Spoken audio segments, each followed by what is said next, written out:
Hello दोस्तों, आज हम फिर से एक इंटरेस्टिंग कहानी लेकर हाजिर हैं। मम्मी सुनाओ कहानी। किट्टी पार्टी में बच्चों की कहानियाँ सुनाने की बात शुरू हुई होने और माँ से कहानी सुनने वाले बच्चे के सुखद एहसास को चित्रित करती कहानी।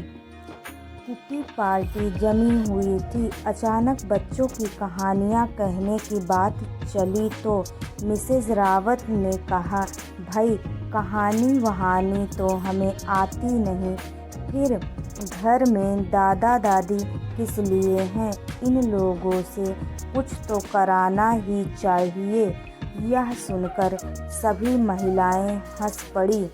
तभी पीछे से किसी ने कहा, कितनी आउटडेटेड बात है यह, आज के ज़माने में भी कहीं कहानी कही जाती है। ज़्यादातर महिलाओं के अनुसार यह बेकार का काम था। इतने में शहर के जाने माने और संपन्न घर की बहू सुष्मिता ने कहा, सॉरी पर एक माँ के रूप में हमें यह काम करना ही चाहिए। यह बात सुष्मिता ने कही थी, इसलिए सभी उसकी बात को ध्यान से सुनने लगी।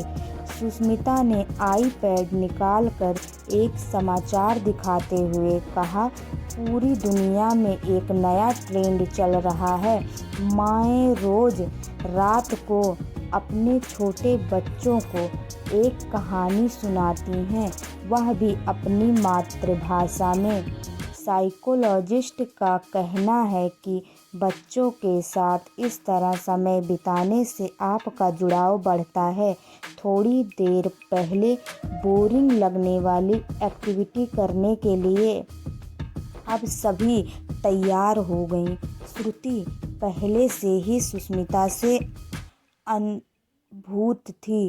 घर जाते हुए रास्ते में ही उसने तय कर लिया था कि आज रात को वह बेटे श्रुतुल को कहानी सुनाएगी।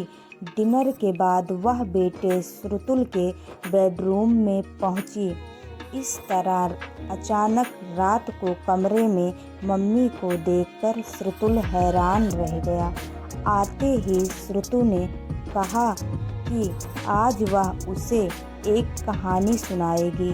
श्रुतुल यह सुनकर खुश हो गया कि बचपन से ही रोने पर उसे चुप कराने के लिए मोबाइल पकड़ाने वाली मम्मी आज उसे कहानी सुनाने आई है। मम्मी, एक बड़े जंगल में एक कछुआ और एक खरगोश रहता था। आगे की कहानी याद नहीं आई तो बात बदल दी गई कि एक कौवे को एक कटोरा मिला। फिर उस कटोरे में उसको उसका चेहरा दिखाई दिया और फिर श्रुति यह बात भी भूल गई। थोड़ी देर में कहानी में शेर आ गया, फिर शेर की कहानी में गधा आ गया और लोमड़ी की जगह हिरन को अंगूर खट्टे लगे। श्रुति को खुद पर दया और गुस्सा दोनों आया, पर हाँ, देर तक मोबाइल में सिर खपाने वाला श्रुतुल उस रात अपनी मम्मी की गोद में सालों बाद गहरी नींद सो गया था। तो दोस्तों, कैसी लगी आपको ये कहानी दादा दादी के महत्व को समझ